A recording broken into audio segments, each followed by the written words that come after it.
onko Jumalan valtakunta täällä vai onko se taivaassa? Mietityttääkö sua koskaan tämä kysymys? Ehkä sä katselet maailman menoa ja ajattelet, että missä se Jumalan valtakunta oikein on. Ja tähän ehkä saa selkeyttä, kun katsoo vähän Daavidin ja Saulin elämää sieltä Raamatusta. Ja täällä Genesis-raamatun sivulla 107 on tällainen boksi. Herra vahvistaa sitä, joka toimii oikein. Saulin suvun ja Daavidin suvun välille syntyi pitkällinen sota, jonka aikana Daavidin suku vahvistui ja Saulin suku heikkeni. Daavid ja Saul, molemmat kuninkaita, samanaikaisesti siellä. Saul palatsissa, mutta Jumala oli hänet hyljännyt. Daavid luolassa, mutta Jumala oli hänen kanssaan. Ja Saulin suku vain väheni ja Daavidin valta lisääntyi ja lisääntyi.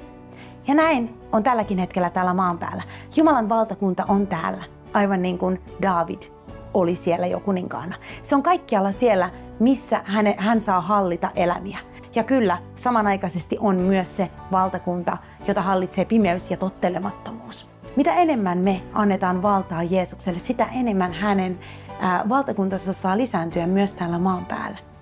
Ja vastaus tähän kysymykseen, onko Jumalan valtakunta täällä vai onko se taivaassa, on tämä: kyllä, se on täällä, mutta se ei ole täällä vielä täydessä mitassaan. Se tapahtuu sitten, kun Jeesus tulee takaisin.